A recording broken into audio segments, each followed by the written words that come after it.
yang kita anggap pujian kita, pujilah aku. Pujilah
Kami bersyukur Tuhan buat kasih-Mu. Kami bersyukur buat kemurahan-Mu. Engkau Tuhan keselamatan kami yang telah menebus kami dengan darah-Mu yang mahal. Oleh darah-Mu kami menjadi milik-Mu Tuhan, dan kami senantiasa rindu di hadirat-Mu. Kami rindu selalu dekat kepada-Mu Tuhan. Kami rindu menikmati hadirat-Mu Tuhan. Itu sebabnya malam hari ini kami datang di hadirat-Mu. Inilah kami umat-Mu Tuhan. Layakkan kami menikmati hadirat-Mu. Kuduskan, tahirkan setiap kehidupan kami Tuhan. Urapi kami, memuliakan, menyenangkan hati-Mu Tuhan. Terlebih kami hamba-hamba-Mu yang Tuhan percayakan melayani, mulai dari pemimpin puji-pujian, para pemain musik, operator LCD proyektor. Pakailah kami, layakkan kami Tuhan untuk meninggikan Engkau. Dan hamba-Mu yang Tuhan percayakan menyampaikan firman Tuhan di tengah-tengah kami. Berkaryalah Engkau menyatakan kasih-Mu Tuhan lewat lidah bibir mulut hamba-Mu Tuhan. Urapi hamba-Mu, perlengkapi hamba-Mu, sertai hamba-Mu, dan teguhkan firman-Mu dengan tanda-tanda yang menyertainya. Kami semua yang hadir malam hari ini sungguh-sungguh diberkati oleh Tuhan. Kuasa firman-Mu mengerjakan kehidupan kami Tuhan. Terima kasih Tuhan. Saudara-saudara kami dalam perjalanan menuju tempat ini juga Tuhan tolong untuk bersama-sama kami beribadah kepada Tuhan. Saudara-saudara kami berhalangan datang, Engkau juga menolong mereka yang sakit. Engkau sembuhkan, Tuhan kuatkan. Lingkungan kami ini Engkau berkati dengan sukacita, dengan damai sejahtera. Terima kasih Bapa yang baik, Bapa yang murah hati, yang berkenan hadir di tengah-tengah kami untuk memberkati kami. Dan kalau ada kuasa-kuasa kegelapan, roh-roh jahat di udara, segala bentuk pekerja iblis dan setan yang berusaha menyelus mengganggu kami, bersatu hati kami menolaknya, mengusirnya dalam nama Tuhan Yesus. Kita keluar oleh kuasa darah Yesus. Terpujilah Engkau Bapa yang baik. Di dalam nama Tuhan Yesus Kristus kami berdoa dan bersyukur. Kami perlaskan ibadah kami hari ini.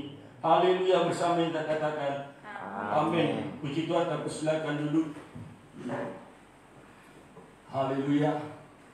Kita bersyukur buat kebaikan Tuhan bagi kita, buat kemurahannya, pertolongannya yang ajaib. Malam hari ini kita boleh datang di hadirat Tuhan untuk meninggikan Dia, memuliakan Dia, Allah yang mengasihi kita. Haleluya. Kita angkat pujian kita, memuliakan Dia. Sebelumnya kami sampaikan salam damai sejahtera dalam nama Tuhan Yesus bagi kita semuanya. Salam. Haleluya. Tuhan adalah gembalaku. Tuhan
Gembala yang baik, dan sungguh kita merasakan dan menikmati penyertaannya bagi kita, sebab kitalah umat gembalaannya, tuntunan tangannya yang senantiasa dibela, dipelihara dan dilindungi, dan senantiasa dicurahkan damai sejahtera sepanjang pengikutan kita kepadanya. Masih kita angkat pujian kita dengan bersukacita. Allah sumber damai sejahtera, sehingga kita semua kita bangkit berdiri.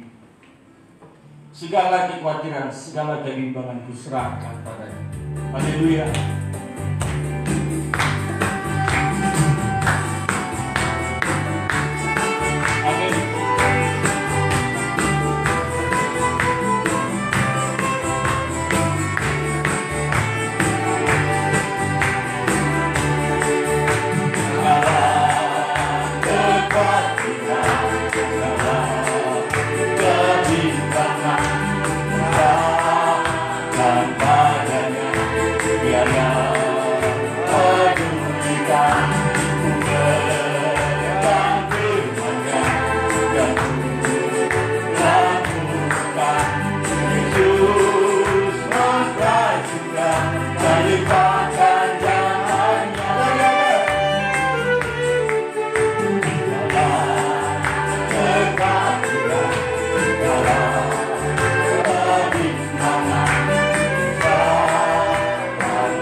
Haleluya.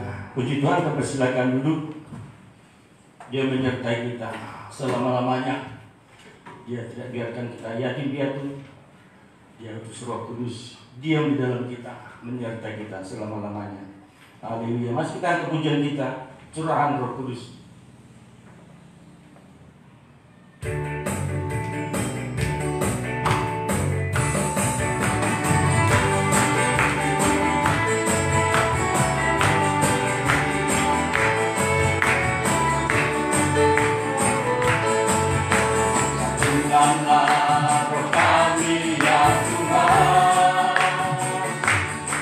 Dengan kencang kami semuanya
Firman Tuhan yang sangat kita butuhkan terlebih di akhir zaman ini.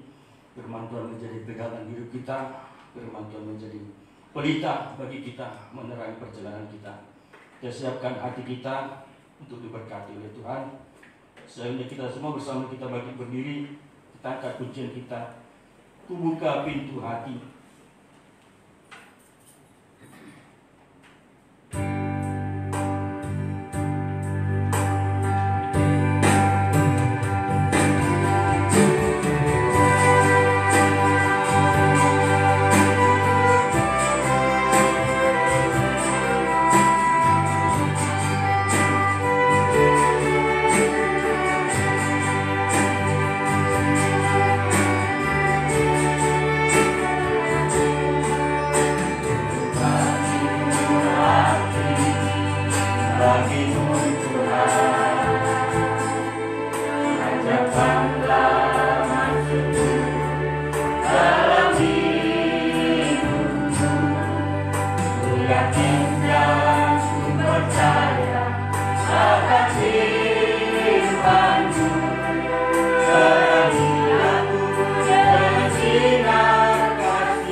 Tuhan, hari-hari yang sudah kami lalui, kami sungguh merasakan bahwa Engkau hadir di tengah-tengah kami Tuhan, memberkati setiap kehidupan kami, melindungi kami Tuhan, memberikan kesehatan kepada kami. Sehingga pada malam hari ini, jika kami boleh bernyanyi memuji-muliakan nama Tuhan, bahkan mendengarkan firman-Mu Tuhan, itu kami sadari karena kemurahan-Mu Bapa.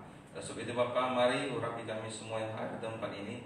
Ketika kami mendengarkan firman Tuhan, kami boleh mengerti. Lebih lagi Tuhan, kami bisa melakukannya dalam kehidupan kami sehari-hari. Terima kasih Bapa, terima kasih Tuhan Yesus. Kami siap mendengarkan firman Tuhan. Dalam nama anak-Mu kami bersyukur dan berdoa. Haleluya, amin. Di nama Tuhan, kami persilakan kembali.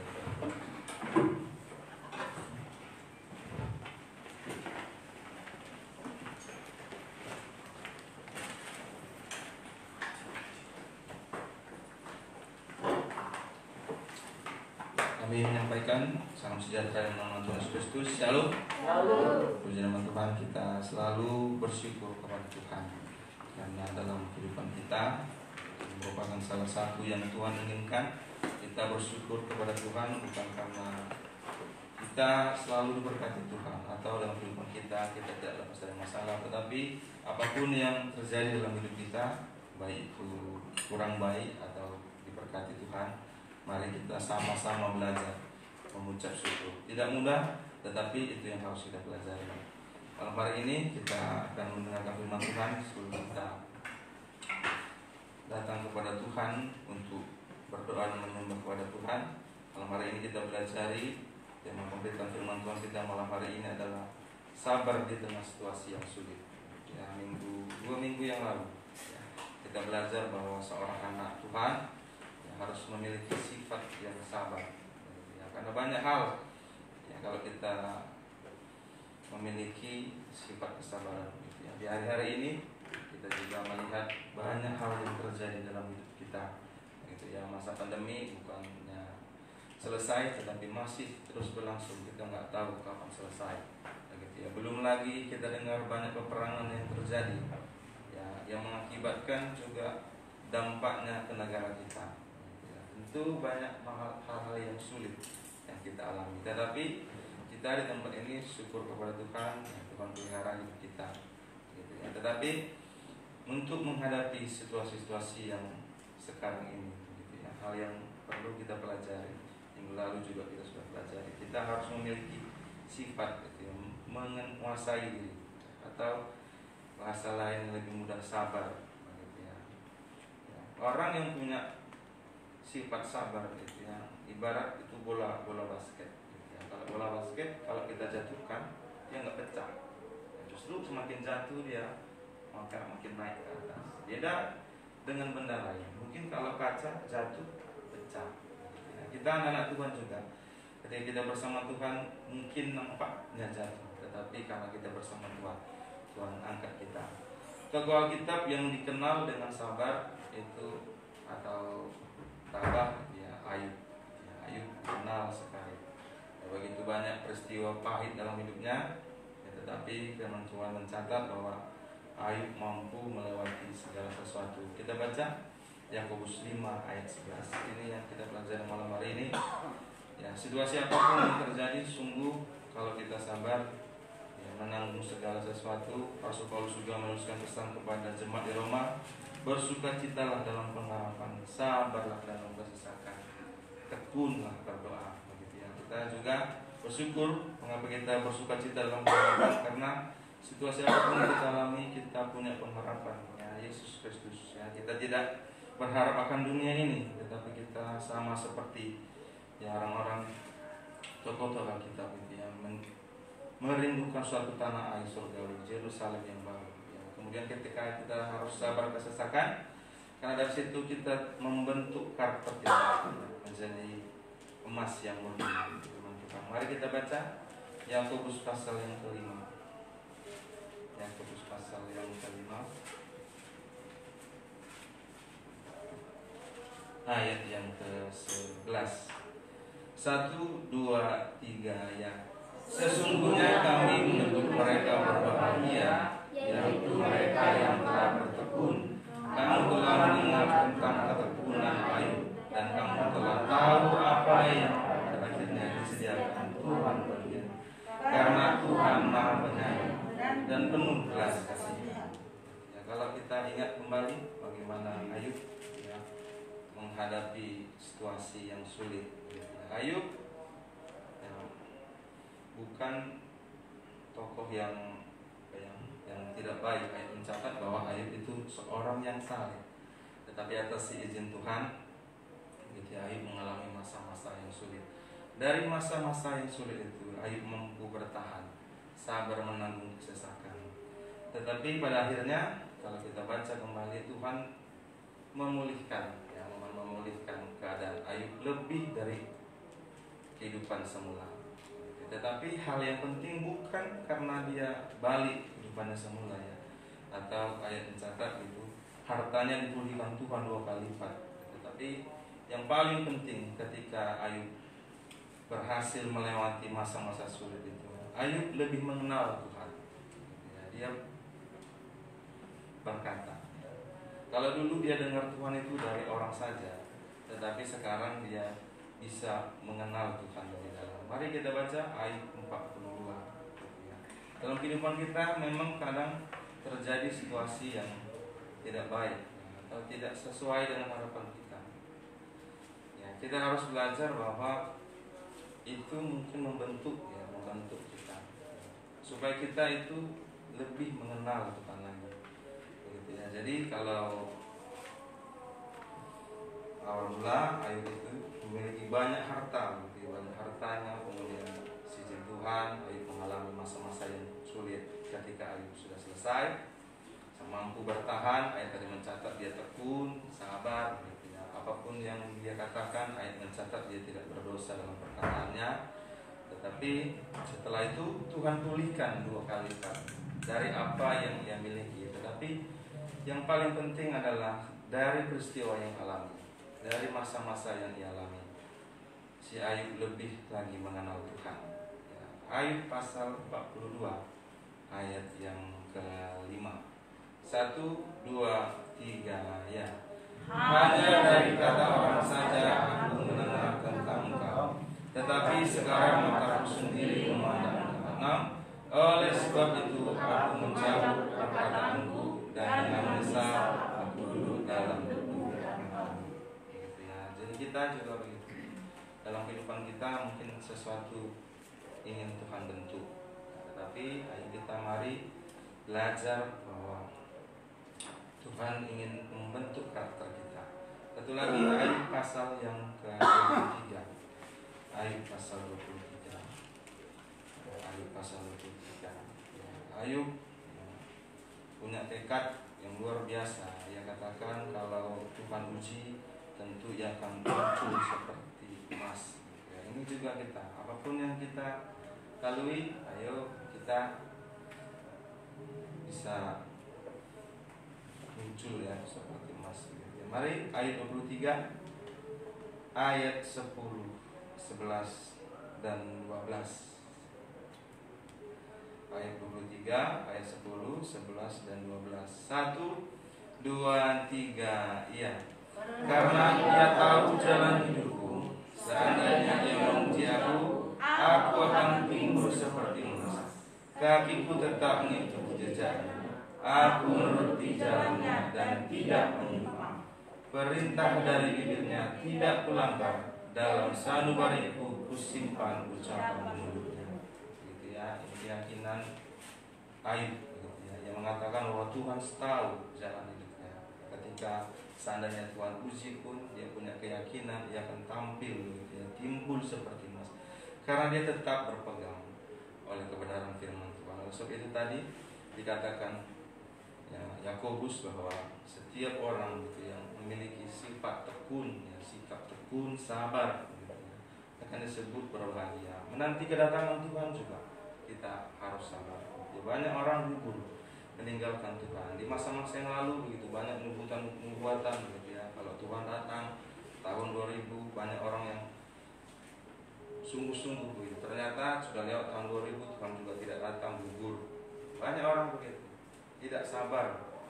Firman Tuhan mencatat juga dalam kitab Yeremia gitu ya. Orang yang sabar menanti-nantikan Tuhan, dia diberikan kekuatan baru. Ya, kita juga dalam kehidupan kita sehari-hari secara jasmani, ya kita harus memiliki sabar. Mari hari ini, ketika kita menghadapi masa-masa yang sulit, ya, kita harus bisa mengubah pola pikir kita, ya, sehingga kita mampu sabar. Orang yang memiliki sifat, ya, sikap sabar, tentu dia memiliki pola pikir yang berbeda menanggapi situasi yang ia alami. Ya. Kita akan mempelajari 3 pola pikir yang benar ketika menghadapi masa sukar. Ya. Jadi ada 3 bagian pola pikir yang benar, ya, tentang masa sulit. Jadi kalau benar ada 3 bagian. Yang pertama, masa sulit itu sama dengan masa ujian. Ya, jadi kalau kita menghadapi masalah, ya, dalam rumah tangga, dalam ekonomi, ya, dalam hal apapun, itu ujian. Supaya apa? Supaya naik level. Sudah sering kali sampaikan Bapak Gembala juga. Ulangan 8 ayat 2. Firman Tuhan mencatat 40 tahun lamanya bangsa Israel itu di padang gurun. Sebenarnya tidak sejauh itu. Ya. Bisa saja Tuhan langsung sampaikan mereka gitu ya, katakan perjanjian. Tetapi Tuhan punya maksud tujuan. Ya. Mengapa bangsa itu harus melewati padang gurun begitu lamanya? Ya, kalau dilihat dari peta, gitu ya, sebenarnya tidak jauh jalannya. Tetapi bangsa itu harus memutar. Supaya apa? Supaya sesuatu dibentuk dari perjalanan hidup mereka. Kita juga begitu.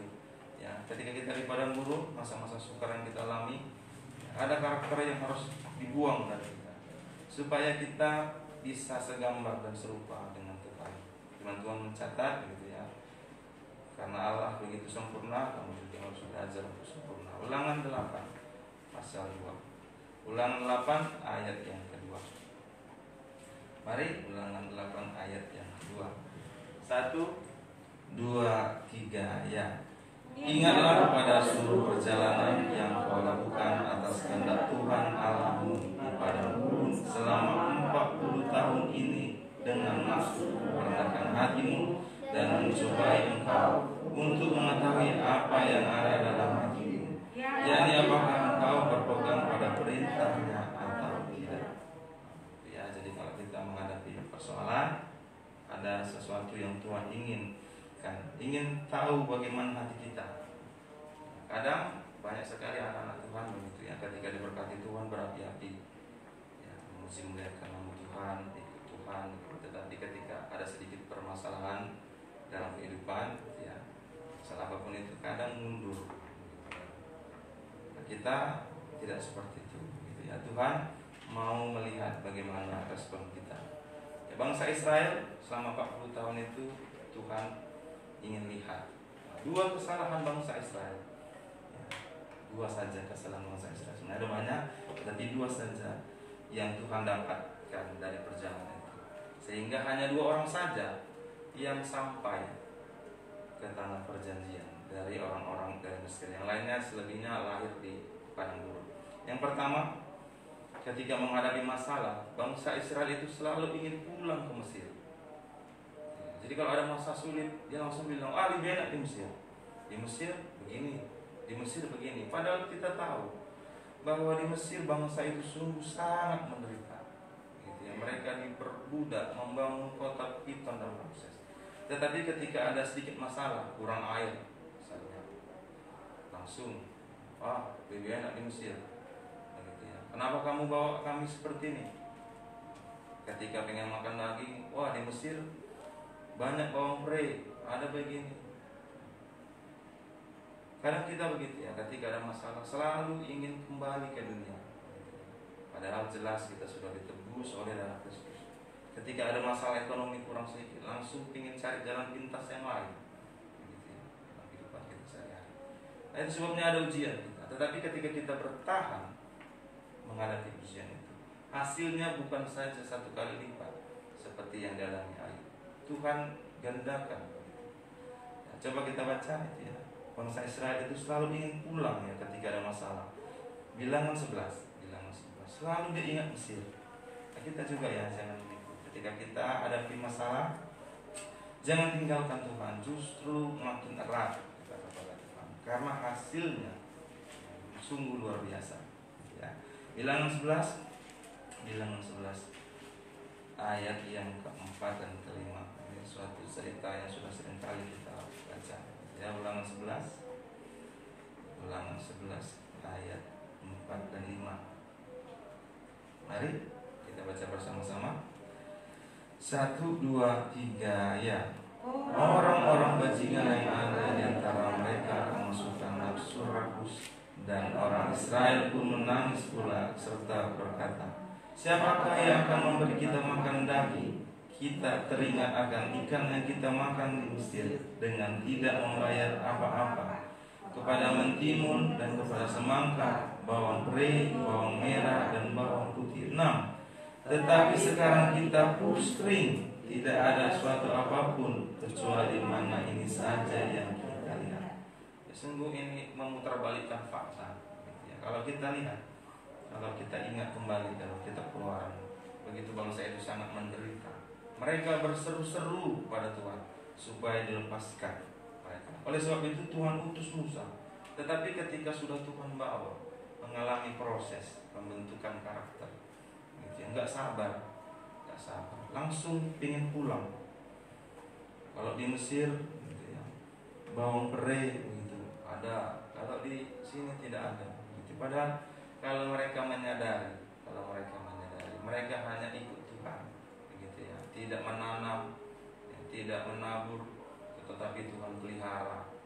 Kita anak-anak Tuhan begitu ya. Ketika menghadapi masalah, ayo kita jangan tinggalkan Tuhan. Tetapi kita mari belajar sabar, tabah, sehingga pada akhirnya kita dikatakan berbahagia. Ya, yang kedua bangsa itu kalah saat ujian. Yang kedua, mereka itu selalu bersungut-sungut, kurang sedikit bersungut-sungut, kurang sedikit langsung bersungut-sungut, menyalahkan hamba Tuhan, gitu ya, mengancam, bahkan mau melempari. Gitu ya. Nah kita begitu ya, ikut Tuhan ketika menghadapi persoalan itu. Ayo buang sungut-sungut kepada sesama orang terdekat kita dulu, misalnya istri, gitu ya. Langsung bersungut-sungut ketika masalah, sungut-sungutnya sampai ke suami. Dalam anak-anak juga begitu, kurang sedikit bersungut-sungut. Ya, kita belajar. Tuhan inginkan kita bersyukur. Dalam setiap ada sekitar 10 kali kalau kita cari dalam Alkitab elektronik gitu, langsung tertampil. Bangsa itu langsung bersungut-sungut kepada Tuhan, bersungut-sungut kepada Musa. Kita baca contohnya Keluaran 15 ayat 24. Ketika mereka baru keluar dari tanah Mesir, ya haus di padang gurun, langsung bersungut-sungut. Ya, tadi juga bersungut-sungut karena nggak pernah makan daging. Ya, kita juga ya, ayo belajar dalam apapun yang kita hadapi. Ya, sabar menderita, ya sabar menghadapi masa sulit, yaitu ujian, karena ada hasilnya. Nah, ketika dalam proses itu, ayo kita hentikan sikap bersungut-sungut, karena bersungut-sungut pun tidak bisa menyelesaikan masalah. Anda bisa menyelesaikan masalah sungut-sungut, ya, sudah enak kali kita. Ya, sedikit-sedikit kalau ada masalah sungut-sungut selesai. Ya, tapi justru malah mendatangkan murka Allah. Keluaran 15 ayat 24. Apa kita baca supaya pelajaran buat kita. Setiap ada masalah, ayo berhenti bersungut-sungut. Tetapi kita belajar seperti Ayub. Ayub ketika dia dibilang istrinya, ayo kutukilah Tuhan itu. Tetapi dia bilang, kita dapat menerima yang baik dari Tuhan, mengapa tidak bisa menerima yang kurang baik? Gitu ya. Ayo, Keluaran 15 ayat yang ke-24. Mari, Keluaran 15 ayat 24. 1, 2, 3 ya.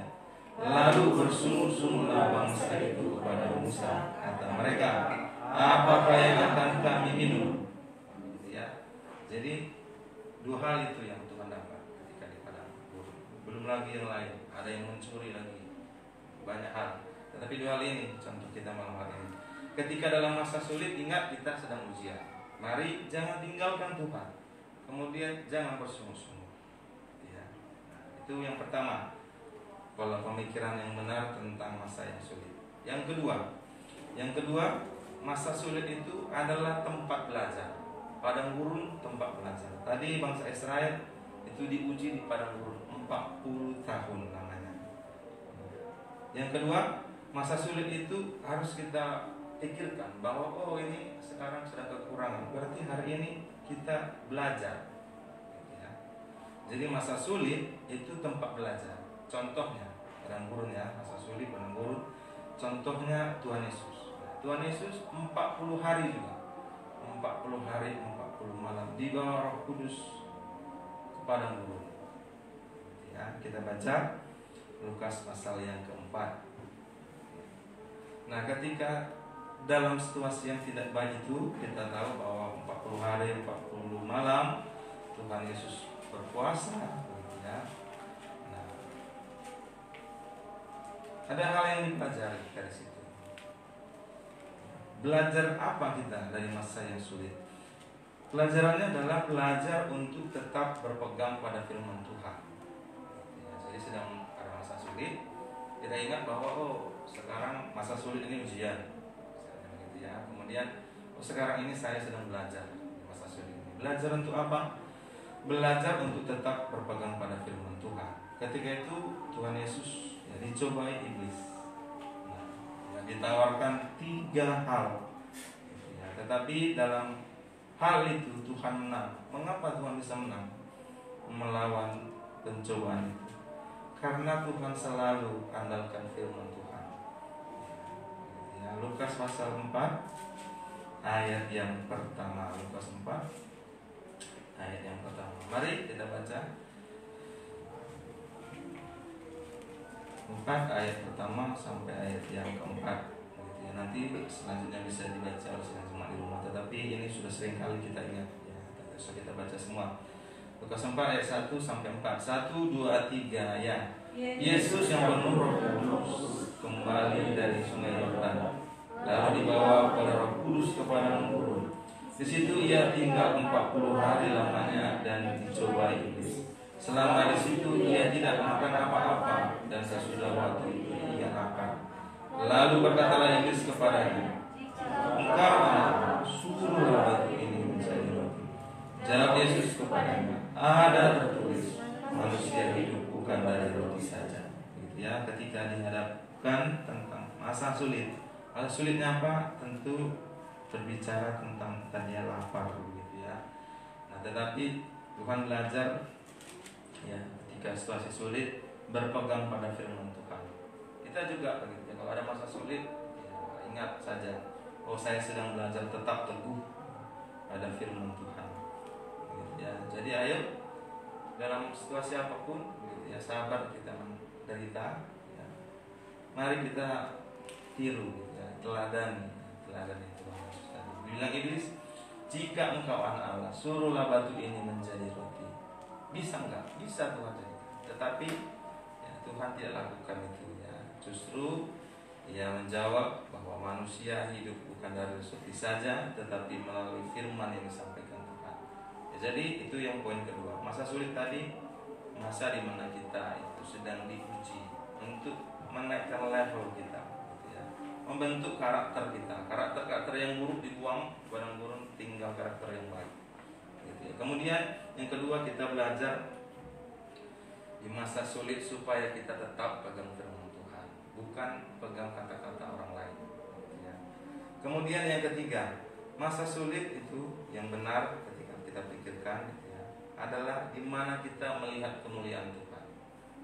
Ketika kita menghadapi masa sulit, saat kita dalam proses itu kita sabar, tentu kita melihat kuasa Tuhan. Contohnya bangsa Israel ketika mereka berjalan dari tanah Mesir menuju tanah perjanjian, gitu ya. Tuhan tunjukkan kemuliaan-Nya dalam tiang awan dan tiang api, gitu ya. Dalam tiang awan dan tiang api. Ketika padang gurun itu panas, pada siang hari ada tiang awan, jadi nggak kepanasan mereka di padang gurun. Itu buktinya pemeliharaan Tuhan. Ketika malam hari, gitu ya, malam hari tentu ekstrim, justru semakin dingin sekali. Tetapi Tuhan berikan tiang api Mereka hangat begitu ya, mampu berjalan entah siang entah malam sesuai dengan firman Tuhan. Kemudian mereka tidak perlu menanam, ya, bercocok tanam, bekerja gitu ya. Berbeda dengan di Mesir yang mereka harus mengumpulkan jerami, membuat batu bata, membangun kota yang bukan milik mereka. Tetapi dalam masa sulit itu di padang gurun itu mereka Tuhan pelihara. Banyak mujizat-mujizat yang terjadi begitu ya. Ayat mencatat begitu, pakaian mereka enggak berganti, kakinya enggak bengkak. 40 tahun namanya berjalan. Karena mereka melihat sungguh pemeliharaan Tuhan. Ya, Ulangan 8 ayat 3 dan 4. Mari kita baca sekali lagi. Ya, jadi kalau kita dalam masa-masa yang sulit ini, hari-hari ini, enggak tahu kita bagaimana hari ke depan. Tetapi ketika kita mendengar firman ini, mari kita sama-sama mengubah pola pikir kita tentang masa yang sulit. Berhenti menyalahkan orang lain, terutama menyalahkan Tuhan. Tetapi bersyukur kalau kita diberikan anugerah gitu ya, untuk masuk ke dalam ujian itu. Enggak semua orang dapat ujian. Orang-orang yang punya kelas tinggi, level tinggi, ya, pendidikan tinggi akan dapat ujian. Karena kalau orang yang bodoh tentu nggak dapat ujian lagi. Jadi stuck situ saja ya. Orang anak ini misalnya contoh seperti seorang guru, anak ini nggak mampu mengikuti ujian lagi, udah situ saja ya. Tetapi ketika lihat dia pintar, gitu ya, punya kompetensi yang bagus, maka gurunya akan bilang ini ujian supaya naik levelnya. Jadi kalau kita masuk dalam masa yang sukar, ketika masuk ujian, artinya kita punya level yang tinggi. Ya, jadi yang kita bilang begini, oh kenapa ya aku ini aja yang susah, orang sana nggak susah. Samanya kami ikut Tuhan, samanya kami dalam pengajaran, mereka diberkati Tuhan, kok saya tidak. Tetapi kita tetap ubah pola pikir kita. Di Ulangan 8 kembali tadi Ulangan 8. Tuhan katakan, ya, ingatkan kepada bangsa itu ya, di padang gurun, sungguh Tuhan pelihara mereka. Gitu ya. Ulangan 8 ayat yang ke-4, lanjut yang tadi. Ulangan 8 ayat ke-4 dan yang ke-5. 1, 2, 3 ya. Pakaianmu tidaklah menjadi buruk di tubuhmu dan kakimu tidaklah menjadi bengkak selama 40 tahun ini. Maka haruslah engkau insaf bahwa Tuhan Allahmu mengajari engkau seperti seorang mengajari anaknya. Begitu ya, sungguh Tuhan pelihara secara jasmani. Ya. Kita ayo kalau kita dalam masa-masa sulit itu yang kita pegang. Ya. Bahwa masa sulit itu ujian, tempat kita belajar, tempat kita melihat kuasa Tuhan. Gitu ya. Ingat juga bahwa masa sulit, masa sukar itu sifatnya sementara. Sifatnya sementara, tidak selama-lamanya. Begitu ya, tidak selamanya, hanya sementara. Firman Tuhan begitu mencatat ya, tidak selamanya kota itu terhimpit. Akan Tuhan ubah. Yesaya 8 ayat 23. Mari kita baca. Tuhan juga janjikan ya, enggak selamanya kita menghadapi masa yang sulit. Kalau diingat dulu mula-mula pelayanan Bapak Gembala begitu ya, sungguh sukar sekali. Sulit, tetapi kami bersama adik itu diajari sabar, yang enggak minta sana sini, gitu ya. Kalau itu yang ada selalu orang tua ajarkan berpada apa yang ada. Kalau seizin Tuhan minggu ini enggak makan ikan, ya wis enggak apa-apa. Gitu ya. Minggu yang akan depan berlimpahan. Nah, jadi artinya bahwa masa sulit yang kita alami itu ya, enggak selamanya, sementara. Sidang jemaat juga saya saksikan sama kita di tempat ini berpuluhan tahun. Bagaimana sidang jemaat juga menghadapi masa yang sulit, tidak selamanya. Makanya dalam hidup kita ya, catat bahwa sifat ya, menghadapi masa sulit itu ya, ingat bahwa itu hanya sementara. Yang kekal itu hanya Tuhan kita. Mari kita baca Yesaya 8 ayat 23. Akan ada masanya memang nanti Tuhan pulihkan. Yang penting kita itu sabar ya, sabar. Yesaya 8 ayat 23. Yesaya 8 ayat 23. Sudah, Yesaya 8 ayat 23. Kita baca bersama-sama. 1, 2, 3 ya. Tetapi tidak selamanya akan ada pusur aman untuk negeri yang terhimpit itu. Kalau dahulu Tuhan merendahkan tanah Zebulun dan tanah Naftali, maka di kemudian hari akan memuliakan jalan ke laut, daerah seberang sungai Jordan wilayah bangsa-bangsa lain. Begitu ya. Jadi kalau seandainya begitu ya, masa-masa yang sukar kita alami sekarang ini, ya ingat bahwa itu sementara saja. Akan ada masanya nanti Tuhan angkat kita. Begitu ya. Ayat ini juga menjelaskan begitu ya. Kalau dulu katanya dia Tuhan merendahkan tanah Zebulon dan tanah Naftali, maka di kemudian hari akan memuliakan jalan ke laut, daerah seberang sungai Jordan, wilayah bangsa-bangsa lain. Ini menceritakan bagaimana kalau dulu bangsa suku tanah Zebulon dan tanah Naftali itu rendahkan Tuhan, tetapi ketika Tuhan Yesus datang gitu ya, awal mula perjalanan pelayanan Tuhan Yesus dimulai dari kota Naftali dan Zebulon. Artinya Tuhan lawan suku bangsa itu. Nah, kita juga anak-anak Tuhan, jemaat di tempat ini, mari kita belajar menanggung segala sesuatu. Ya, jangan sampai kita tinggalkan Tuhan ketika masa-masa yang sulit. Jangan sampai kita bersungut-sungut. Ya, bersungut-sungut nggak menyelesaikan masalah, justru akan menambah masalah kita. Kita ingat juga bahwa Allah kita itu Allah yang panjang sabar. Tuhan saja sabar melihat kita.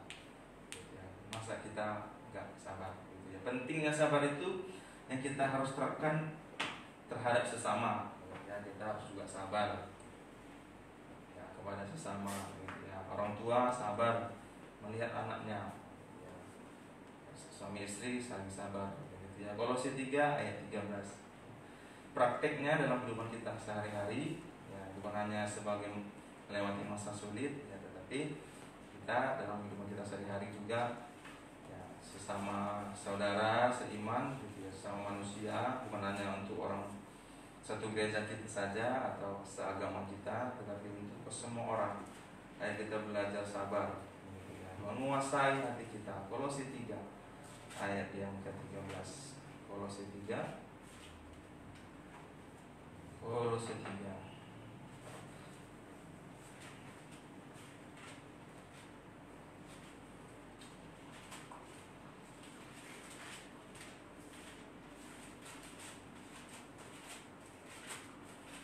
ayat 13. 1, 2, 3 ya. Sabarlah kamu seorang terhadap yang lain, dan ampunilah seorang yang lain. Apabila yang seorang menaruh dendam terhadap yang lain, sama seperti Tuhan telah mengampuni kamu, kamu berbuat juga. Yang prakteknya sabar, kita ya, ayo terhadap sesama kita, gitu ya. Sabar, saling mengampuni. Kemudian yang kedua, prakteknya dalam hal rohani ya, kita sabar menanti kedatangan Tuhan. Kalau kita ingat begitu ya, banyak orang begitu ya, peristiwa-peristiwa di tahun-tahun yang lalu begitu ya, nggak sabar ya, ada yang murtad malah begitu ya. Tetapi kita ingat janji Tuhan. Kalau kita sabar menantikan Tuhan, Tuhan berikan kekuatan yang baru gitu ya. Dalam kitab Yesaya 40 ayat 31 mengatakan itu, yang menanti-nantikan Tuhan diberikan kekuatan baru. Mereka berjalan tetapi tidak lelah. Yang ketiga, sabar tadi ya, sabar supaya kita dapat menanggung kesulitan yang kita alami ya. Ayat terakhir sebelum kita datang menyembah kepada Tuhan, mari kita baca Yakobus 1 ayat 17. Akhirnya Tuhan katakan, untuk orang yang sabar ya, berbahagia yang sabar, karena mereka akan dapatkan mahkota. Yakobus 1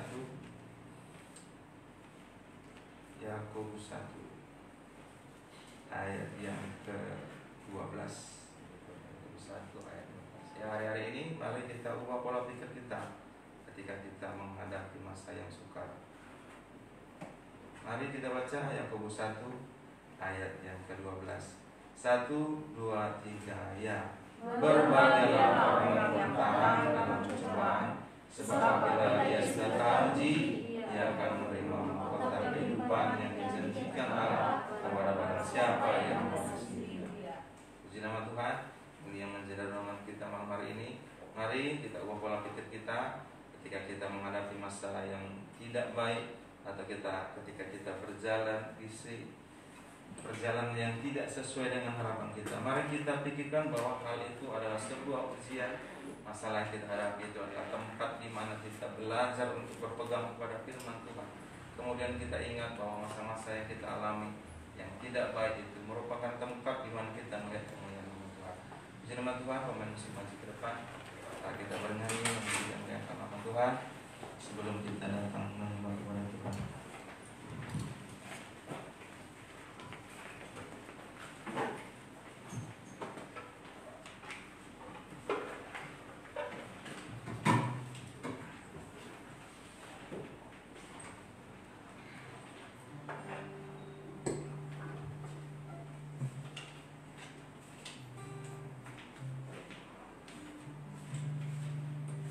Naikkan pujian kita, ketika aku lemah dia datang.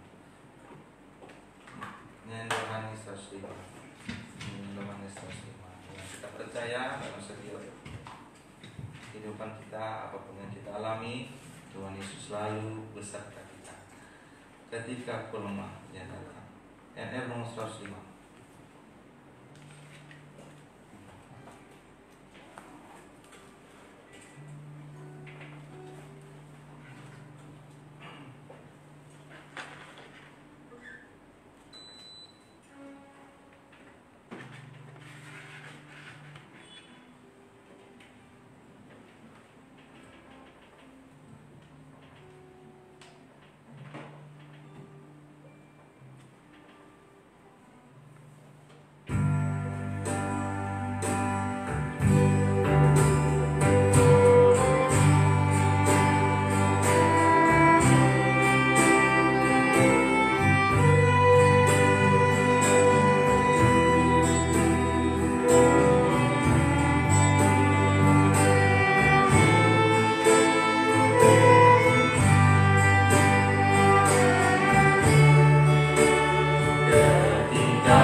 Ketika